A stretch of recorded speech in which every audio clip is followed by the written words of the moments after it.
MLA MP যুক্ত এমনকি অফিসারও দুর্নীতির সঙ্গে যুক্ত হয়ে গেছেন, তারপরে সিবিআই কে সক্রিয় হতে হয়েছে এটা নিয়ে প্রতিহিংসা করছে।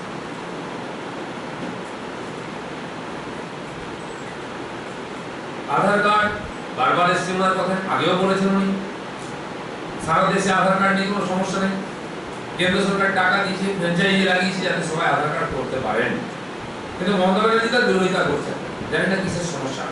আমার মনে হয় যে বাংলাদেশি অনুপ্রবেশকারীরা এসে এখানে যে সরকারি সুবিধা নিয়ে ভোটার হয়ে যাচ্ছে, ওনাদের পার্টির নেতা হয়ে যাচ্ছে, সিমি আমাদের লোকেরা সেই সুযোগে এখানে আত্মগোপন করছে, সেগুলো বেরিয়ে যাবে, করতে পারবেন না, রাজনীতি বন্ধ হয়ে যাবে। কারণ পার্টির লোকেরা যারা কামিয়ে খাচ্ছেন, সরকারি টাকা লুট করছেন, সে 100 দিনের কাজ থেকে অন্যান্য প্রজেক্টে আমার মনে হয় সেগুলো বন্ধ হয়ে যাওয়ার ভয় মমতা ব্যানার্জি বারে বারে আধার কার্ডের বিরোধিতা করছেন। কিন্তু কেন্দ্র সরকার নিশ্চিত করে ফেলেছে যে আধার কার্ড সব জায়গায় লাগু করা হবে। কারণ আমাদের প্রথম এনডিএ সরকারের মাননীয় আডবাণীজির স্বপ্ন ছিল সারা দেশে একটি পরিচয় পত্র হোক, কমন আই কার্ড, সেই দিকে পদক্ষেপ বাড়িয়েছে, কিছু সামান্য বাকি আছে, আমার মনে হয় সেটাও পূর্ণ হবে। কিন্তু যে সরকারি যে উন্নয়নের কাজ মোদীজি দেশকে এগিয়ে নিয়ে যাওয়ার যে কাজ, তাতে বারে বারে মমতা ব্যানার্জি এবং তার সরকার বাধা দিচ্ছে। যারা নিজেরা উন্নয়ন করতে পারেন না, তারা অন্যায়ের উন্নয়ন সহ্য করতে পারেন না, তাই বারে বারে বাধা দিয়ে সেই গতিকে রুদ্ধ করার চেষ্টা করছেন। আমার মনে হয় এটা করতে গিয়ে ওনারা বাংলাকে এই উন্নয়ন থেকে বিচ্ছিন্ন করে পিছিয়ে নিয়ে যাচ্ছেন। সুপার ইমার্জেন্সির কথা শুনেছি মাননীয় মুখ্যমন্ত্রীর মুখে, এখানে নাকি মত প্রকাশের অধিকার নেই। উনি বলছেন মিডিয়াকে নাকি চোখ দেখানো হয়। তবে আমরা জানি বসিরহাটের ঘটনা সত্য সামনে তুলে ধরার ফলে 3টি ইলেকট্রনিক্স মিডিয়ার বিরুদ্ধে ওনার সরকার এফআইআর করেছে, কেস করেছে। সারা ভারতবর্ষে এটা হয়নি, কেন্দ্র সরকারও কোনোদিন করেনি। এই ধরনের স্বৈরতান্ত্রিক মানসিকতা যে আমার কথা না শুনলে তোমাকে ব্যবসা করতে দেবো, আমার বিরুদ্ধে বলে তোমার কণ্ঠরোধ করবো, এবং সেই চ্যানেলগুলোর নাম উনি বলেছেন। মজার ব্যাপার, আমরা দেখেছি একটি রাজনৈতিক পার্টির আন্দোলনে সংবাদ কর্মীদেরকে কিরকম অত্যাচার করেছে, রাস্তার উপরে পেটানো হয়েছে, পুলিশ পিটিয়েছে। সেদিন একটি ঘটনাতে এবিপি সংবাদদাতা ফটো তুলতে গেছিলেন, তাকে পুলিশ তুলে গাড়িতে পেটাতে পেটাতে নিয়ে এসেছে একজন সাংবাদিক। এইটা কি আর সংবাদপত্র সংবাদ মাধ্যমকে সম্মান দেওয়ার নিদর্শন? মোদীজির বিরুদ্ধে করেছেন নাকি ইমার্জেন্সি, এটা কি করছেন উনি? দোষ চাপাচ্ছেন অন্যের ঘাড়ে, যত অপকর্ম এখানে, আর সেগুলো বলতে চাইছেন কেন্দ্রের ঘাড়ে চাপিয়ে দিয়ে দোষ দিতে। এই ধরনের চালাকির রাজনীতি, এই ধরনের বিচারিতার রাজনীতি বলে পশ্চিমবাংলায় বা ভারতবর্ষে এটাকে কেউ করেন।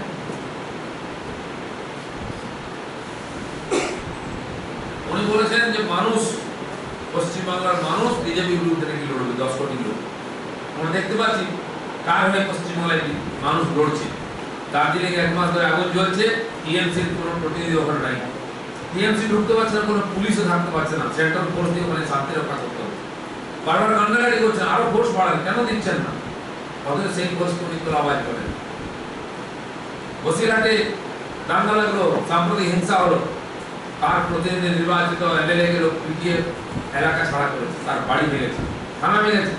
আজকে সেখানে উনি বলেছেন টিএমসির কেউ যেন না যায়। শান্তির বাণী উচ্চারণ করা হয়েছে কলকাতা ধর্মতলাতে, কিন্তু বসিরহাটে যাওয়ার মতো কারো হিম্মত নেই। পেটুয়া বুদ্ধিজীবীরা রাস্তায় এখানে শান্তি মিছিল করছেন, কিন্তু সেখানে গিয়ে মানুষকে সান্ত্বনা দিচ্ছে না, তার ভয়ের মধ্যে আছে।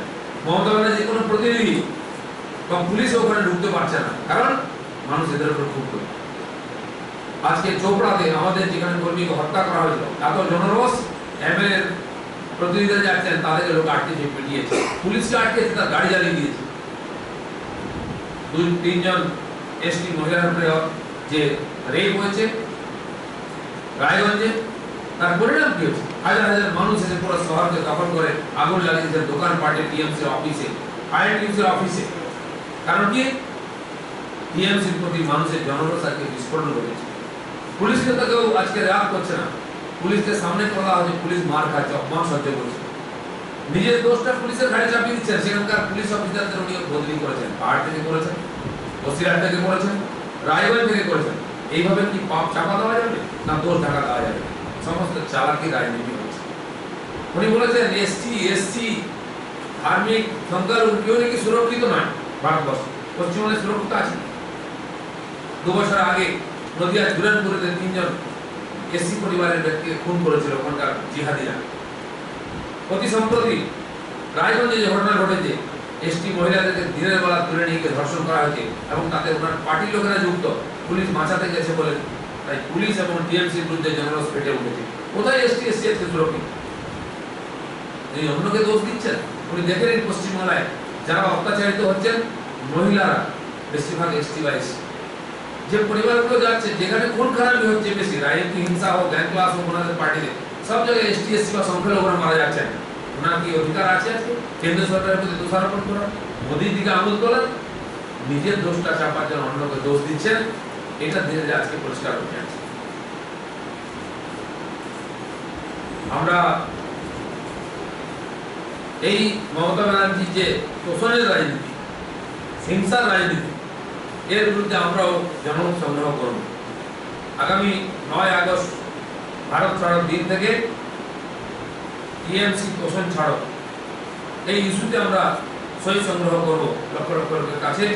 যেমন বুথে বুথে গিয়ে আমরা জনসম্পর্ক করেছিলাম কেন্দ্র সরকারের যে সাফল্য তুলে ধরতে, দীনদয়ালের আদর্শ তুলে ধরতে, ঠিক সেইভাবেই এই ভারত ছাড়ো দিন থেকেই এই টিএমসির কাছে আমরা আওয়াজ তুলব যে টিএমসি শোষণ ছাড়ো।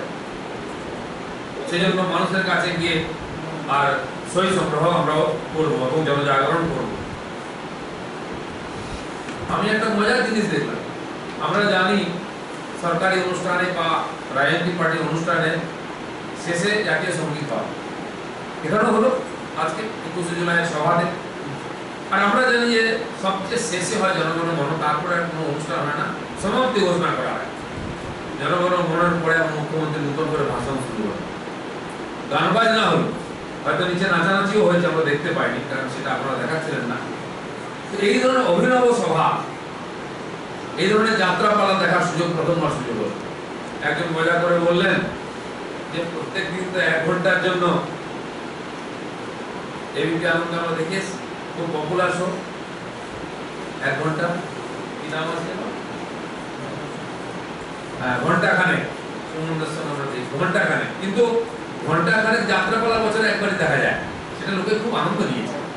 আর সেই ঘন্টা, সেই যে যাত্রা কখন শুরু হলো কোথায় শেষ হলো আমরা বুঝতে পারলাম না। জনগণ মনে হতে আমাদের মনে হতে বোধহয় বাঁচা গেছে, কিন্তু আবার সভা শুরু হয়েছে। এই ধরনের জাতীয় সঙ্গীতের অবমাননা করার বোধহয় একমাত্র ধৃষ্টতা আমাদের টিএমসি এবং মাননীয় মুখ্যমন্ত্রী আছে। গাওয়া দরকার কি ছিল জনগণ? যদি সবাই বন্দনা করবেন তো জিজ্ঞেস করতে না কেন গায়ে না, সেটা গাওয়ার পরে আবার নতুন করে নাচা গান, সভা সমিতি, গান বাজনা কেন শুরু হলো? এটা কি মর্যাদা বাড়ানো হচ্ছে জাতীয় সঙ্গীত? খুব মজার ব্যাপার। একটা কালকে আমরা প্রেস কনফারেন্স করেছিলাম একটি ঘটনাকে কেন্দ্র করে, বসিরহাটে একটি ইন্টারন্যাশনাল সেমিনার হওয়ার কথা ছিল। কিছু মুসলিম বুদ্ধিজীবী, মুসলিম বিচ্ছিন্নতাবাদী নেতা, বিশ্বের বিভিন্ন দেশ থেকে, দুবাই থেকে, আরব থেকে, বাংলাদেশ থেকে আসার কথা ছিল। কমিউনিস্ট বিচ্ছিন্নতাবাদী সংগঠন, তার নেতা এবং টিএমসি যারা ওদের আদর্শে বিশ্বাস করে, তাদের নিজের মনে করে, তার মন্ত্রী, আমাদের খাদ্যমন্ত্রী ছিলেন যে বিক্রম মল্লিক, তার এমপি, এমএলএ, এরা সবাই থাকার কথা ছিল। এটা মজার ব্যাপার। কমিউনিস্ট বিচ্ছিন্নতাবাদী সংগঠন, মুসলিম বিচ্ছিন্নতাবাদী সংগঠন, তার সঙ্গে টিএমসি গঠবন্ধন। তিনি বারবার আমাদেরকে সাম্প্রদায়িক বলছেন, দোষ দিচ্ছেন। সেই সরকারের মন্ত্রী, এমএলএ, এমপি এই বিচ্ছিন্নতাবাদী সংগঠন করছে সেমিনারে ভাষণ দেওয়ার কথা ছিল। কালকে প্রেস কনফারেন্স করে আন্দোলনের ধমকি দেওয়ার পরে আজকে আমরা শুনলাম যে তারা সেই সেমিনারকে স্থগিত করেছেন, ক্যান্সেল করেছেন। বর্ডারের 10 কিলোমিটারের মধ্যে বিদেশি নেতাদের নিয়ে এসে কি উদ্দেশ্যে সেমিনার করার কথা হলো? কেন এতদিন রাজ্য সরকার সেই সেমিনার ক্যান্সেল করেনি? 15 দিন হয়ে গেছে, কোনো দাঙ্গা চলছে। বিজেপি যখন ধমকি দিয়েছে, আন্দোলনের ভয় দেখিয়েছে, তখন বন্ধ করেছেন ওখানে আয়োজকরা। এটা খুব দুর্ভাগ্যজনক। এই পার্টি টিএমসি এবং তার সরকার সমস্ত বিচ্ছিন্নতাবাদী শক্তিকে পোষণ করেছে এখানে। উনি আজকে বলছেন বিজেপি আর সিপিএম নাকি তার শত্রু। আমরা তো সিপিএম কে ডেকে কোনোদিন মাছ ভাজা খাওয়াইনি। আপনি নবান্নতে ডেকে ফিশ ফ্রাই ডিপ্লোমেসি করছেন, আবার এখন প্যাচে পড়ে গেছেন বিজেপির খেলায়। যখন সমস্ত পার্টি উঠিয়ে যাচ্ছে, বিজেপিতে চলে আসছে, টিএমসির লোকেরা চলে আসছেন, তখন বাঁচার জন্য আপনি টিএমসি কে, সিপিএম কে এবং কংগ্রেসকে নিজের পার্টিতে অফিসে ডাকছেন, তাদেরকে বোঝাচ্ছেন, তাদের পার্টি ভেঙে যাচ্ছে বলে তাদের চেয়ে আপনার বেশি দুঃখ। দিদিমণির দুঃখ থেকে আমারও কষ্ট। এরকম দুর্বিপাকে কখনো পরমাণু ভাবতে পারেননি। মোদীজিকে গালাগালি দিতে দেখালে বাংলা ছত্রখান হয়ে যাচ্ছে। যাদেরকে ওরা ঠিকই প্রশ্ন করেছেন, আপনি টাকা পয়সা দিয়ে ওদের পঞ্চায়েত মিউনিসিপালিটির লোকেদের এমনকি এমএলএ পর্যন্ত গরু ছাগলের মতো কিনে নিচ্ছেন। আমরা তো কিনতে যাইনি। আমাদের লোকেদেরকে কানের কাছে বন্দুক থেকে আপনারা নিয়ে গেছেন কাউন্সিলরদের। আর আজকে আপনি কাঁদুনি গাইছেন বিজেপির ভয়ে, গলায় গলাগলি করছেন সিপিএম কংগ্রেসের সঙ্গে। কারণ মুখের উপর বলে দিয়েছেন যে আপনি তো আমাদের পার্টি বেশি ভেঙেছেন। তো আজকে কার সঙ্গে লড়বেন ওনারা ঠিক করবেন। বিজেপি লড়ার জন্য প্রস্তুত।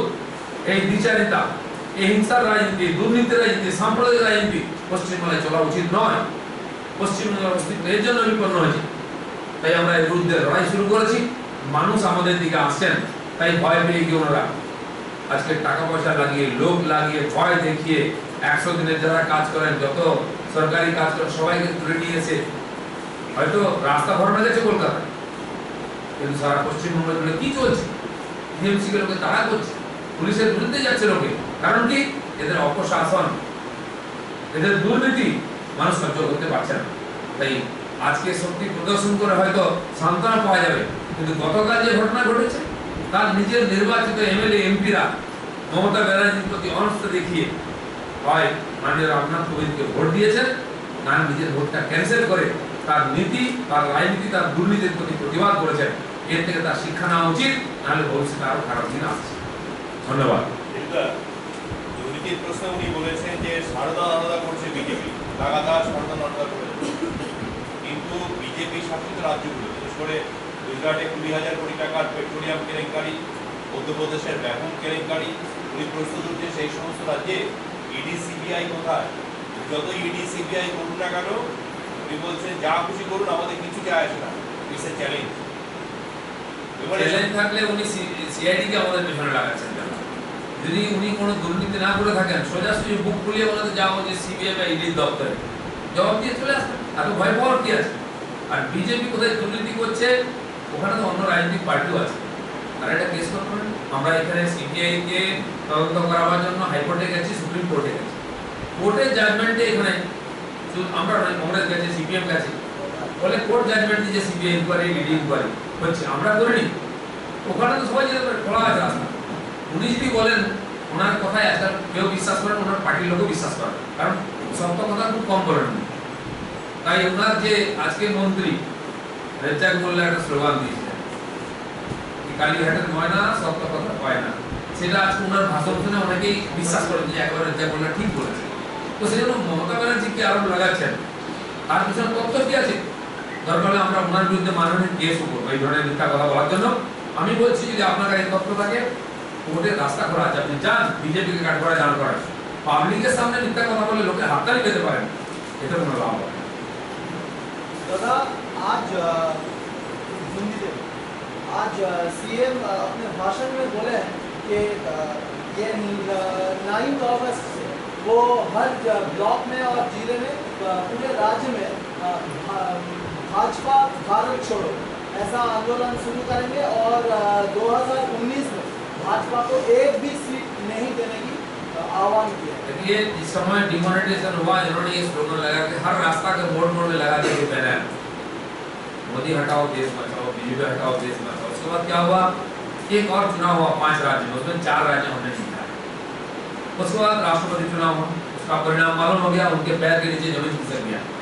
इसलिए ममता बनर्जी जो बोलती है वो उल्टा होता है। भाजपा को हटाने का तो छोड़िए, वो एक एक राज्य से हट रही। त्रिपुरा में उनका साइन बोर्ड उतर गया, उनकी फोटो उतर गई, उनकी पार्टी ऑफिस बंद हो गया। अपने गिरबान में झांके बीजेपी को देखने की जरूरत नहीं, बीजेपी की जो विजय यात्रा शुरू हुआ है उसको रोकने के लिए इनको मुद्दे पर दार्जिलिंग में जो हो रहा है वो बीजेपी का एक गेम है। हाँ, जो उनके हाथ के बाहर हो जाता है वहाँ वो बीजेपी देखते हैं, या तो चाइना और बांग्लादेश का सीमी को देखते हैं। तो धीरे धीरे पूरा बंगाल हाथ से बाहर जा रहा है। 4 जगह में आग जल रहा है, वहाँ उनकी पुलिस की कंट्रोल नहीं है, सब जगह पैरामिलिट्री फोर्सेस है। आज लगभग 45 से 50 company paramilitary force West Bengal में है। शायद ही किसी प्रदेश में इतने स्टेट फोर्स है। क्यों? हमने इसलिए दावा किया था कि 356 लागू किया जाए, यहाँ राष्ट्रपति शासन लागू किया जाए, क्योंकि ये राज्य सरकार की इतनी कैपेबिलिटी नहीं कि वेस्ट बंगाल जो स्थिति से गुजर रही है वहाँ उनकी कंट्रोल कर सके, शासन चला सके। इसलिए पूरा ही केंद्र सरकार का हाथ में देती है, कम से कम बंगाल बन जाए।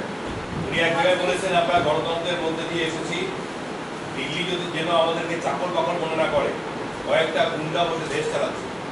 দেখুন ওনার ভাষা নিয়ে আমি কিছু বলবো না, উনি বস্তির ভাষা থেকে বাংলার কালচার করে দিয়েছেন। তো সেই জন্য দিল্লিতে কে বসে আছে সে তো বোঝাই যাচ্ছে। সারা বিশ্বের মধ্যে দেশের সম্মান আজকে মোদীজি বাড়িয়েছেন।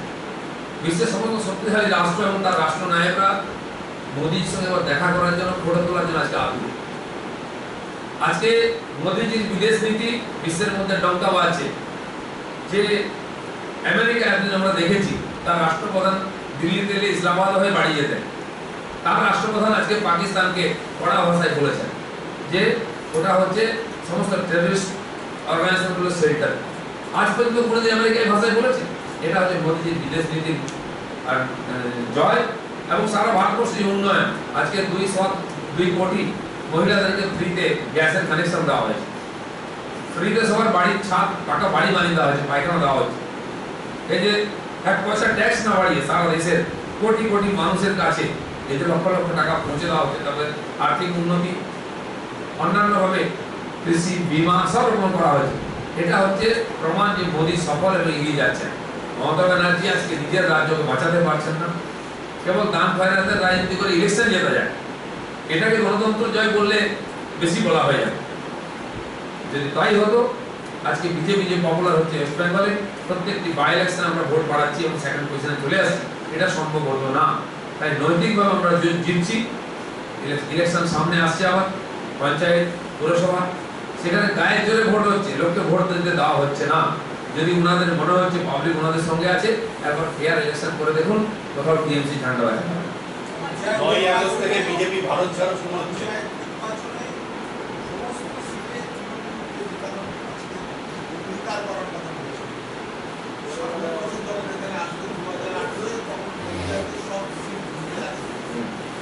আমরা অপেক্ষায় থাকবো দেখার জন্য। সামনের বছর তো পঞ্চায়েত ইলেকশন আগেই, পঞ্চায়েত ইলেকশন অনেক দূর, তার আগেই গঙ্গা দিয়ে অনেক জল গড়িয়ে যাবে।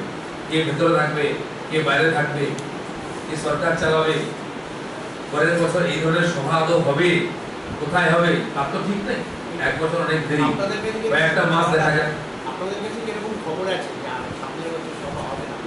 আমার সন্দেহ হচ্ছে হতে পারবে কিনা, কারণ কতজন নেতা বাইরে থাকবেন যে ডায়াস আরো করবে, তারা আসার মতো অবস্থায় থাকবেন, তাপস পালের মতো হয়তো হসপিটালে থাকতে হতে পারে। মদন বাবুকে একটা ডায়াসে উঠতে দেওয়া হয়নি, বেচারা মন খারাপ করে পেছনে ঘুরে বাড়ি চলে গেলেন। গতবারে তো কবির সুমন তার নামে আর স্মরণ করে তাকে দুঃখ প্রকাশ করেছেন, তার অভাব অনুভূতিটা প্রকাশ করে, এবারে সে করার সাহস হয়নি। মদন বাবুর নাম কেটে দেওয়া হয়েছে টিএমসি থেকে। আমার মনে হয় পরের বছর যখন এই দিনটা আসবে, অনেকের নামে লিস্টের বাইরে চলে যাবে।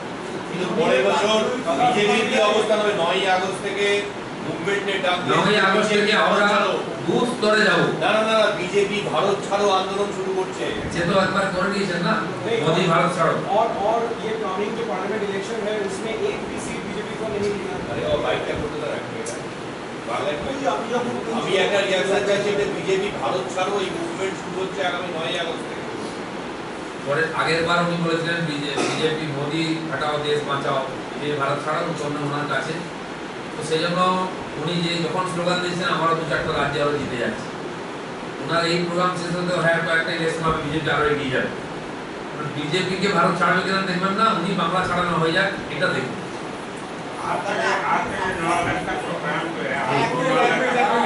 ওটা হয়ে যাবে,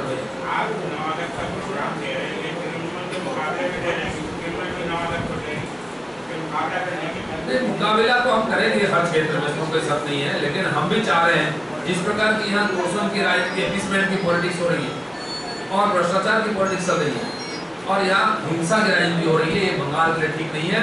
इसके अगेंस्ट में जनमत बनना चाहिए। इसलिए हम लोगों के पास पहुँच के सारी बातें उठाएंगे और आह्वान रहेगा टीएमसी एपीसमेंट छोड़ो, टीएमसी दोषण छोड़ो, इसी आधार पर हम जनमत संग्रह करेंगे।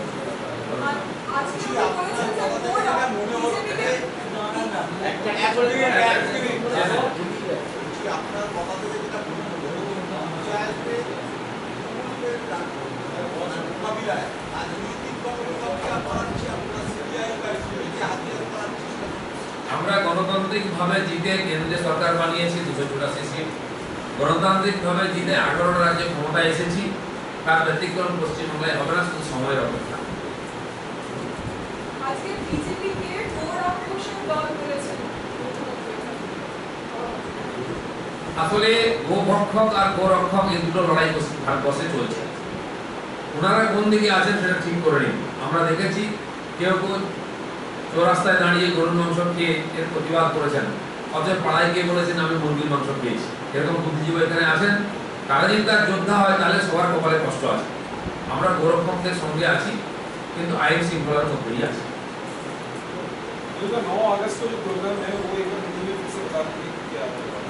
9 अगस्त से हम एक जन जागरण का कार्यक्रम शुरू करेंगे, जैसा जनसंपर्क का कार्यक्रम किया हमने विस्तार योजना के माध्यम से। उस दिन से आगे पूरा अगस्त महीना हम लोगों के पास जाएंगे। बंगाल में जिस प्रकार की एपिसमेंट की पॉलिटिक्स चल रही है, सीधा टीएमसी को आह्वान करेंगे आप एपिसमेंट की पॉलिटिक्स छोड़ो। यह हिंसा की राजनीति और इस प्रकार भ्रष्टाचार की राजनीति बंद होनी चाहिए। इसी आधार पर हम लोगों के पास जाकर के लोगों का मत संग्रह करेंगे। चलो আমরা বলেছি কি পাহাড়ে দিল্লি খেল চলছে, এই খেলটা আমি বেশি দিন চলতে দেবো না, শেষ করে দেবো। পাহাড়ে কার খেল চলছে আমরা সবাই জানি। পাহাড়ে যে আগুন লাগিয়েছে সেটা আমরা জানি। উনি পাহাড়ের খেল খতম করতে পারেন না, পাহাড়ে ওনার খেল খতম হয়ে গেছে। ওনার নির্বাচিত যারা প্রতিনিধি তারা ওখানে বসে তার পদত্যাগপত্র দিয়েছিলেন, মিউনিসিপ্যালিটি যারা কাউন্সিলর ছিলেন। আজকে ওনার কোনো প্রতিনিধি পাহাড়ে নেই, এমনকি পুলিশও পাহাড় সামলাতে পারছে না, কেন্দ্রের বাইরে নিয়ে আসতে হয়েছে। ওনার যদি দম থাকে উনি পাহাড়ে গিয়ে কথাটা বলুন। সেদিন ওনার একজন এমএলএ চিৎকার করছিলেন বিধানসভায়, সেই সময় পাহাড়ের একজন এমএলএ বলেছেন এই কথাটা গিয়ে পাহাড়ে বলো। পাহাড়ে পা রাখার দম নাই। পাহাড়ের লোককে ওনারা গরম করেছেন, আগুন লাগিয়েছেন। ওখানে যে ক্ষয়ক্ষতি হচ্ছে, যে বিশৃঙ্খলা, তার জন্য সম্পূর্ণ দায়ী মমতা ব্যানার্জি, অন্য কেউ দায়ী নয়। তাই ওনার যদি ক্ষমতা থাকে বন্ধ করুন, আর তাহলে কেন্দ্র সরকারের সাহায্য নিন, যেমন সেনা নিয়েছেন, তাহলে ওখানে শান্তি হবে। और दीदी ये भी कह रही है कि 2019 में जो इलेक्शन होने वाली है उसमें बीजेपी को एक भी सीट नहीं मिलेगा। अब वो तो देखे ना, हम त्रिपुरा में उनका थोड़ा सा घास पत्ती था, वो भी उखड़ गया, और उनके लोग जाके सीधा माननीय रामनाथ कोविंद को सपोर्ट करके आए। इस बार राष्ट्रपति चुनाव के देख लिया आप लोगों ने, और कैसे लोगों ने उनके खिलाफ वोट किया। ममता बनर्जी की नीति और राजनीति के खिलाफ एक प्रोटेस्ट था, इसे 10 लोगों ने अपना वोट कैंसिल किया। एक्स्ट्रा 5 लोग हम लोगों को वोट दिया। इससे उनको समझ जाना चाहिए कि आगे ज्यादा ना बोले, इसमें उनकी ही। पर दादा वो तो कह रहे हैं कि सोनिया गांधी उनके साथ है, लालू प्रसाद यादव उनके साथ है। हाँ, ये बात सही है कि ये सोनिया गांधी के साथ है, लालू प्रसाद के साथ है, केजरीवाल के साथ है। इन 3 नेताओं की इमेज क्या है सब लोग जानते हैं हिंदुस्तान में। इन 3 लोगों की पार्टी की क्या स्थिति है सब जानते हैं। हम जानते हैं ऐसे लोगों के साथ ही हैं जिनके ऊपर कलिंग लगी हुई है, जो भ्रष्टाचार में डूबे हुए हैं। तो कभी मोदी जी के साथ नहीं आ सकते, क्योंकि उसके लिए अपने को साफ सुथरा होना पड़ेगा। আচ্ছা দিলীপদা, এই আপনারা যে 9 আগস্ট থেকে টিএমসি প্রস্তুতি নিচ্ছেন, এটা কি এটা পাল্টাও বলতে পারেন। ভারত ছাড়া আন্দোলন একটা সুযোগ এসেছে আমাদের কাছে বাংলার রাজনীতিকে স্বচ্ছ করার জন্য, সেই সুযোগটা আমরা নিয়েছি। সৈসংগ্রহ করবো, যেমন গিয়ে বাড়ি বাড়িতে আমরা জনসম্পর্ক করেছিলাম। সাধারণ মানুষকে বলবো যে বাংলার এই অবস্থায় আপনি খুশি আছেন, আসুন পরিবর্তন করুন, টিএমসির বিরুদ্ধে জনমত দিন। सामने क्या बोल रहा है?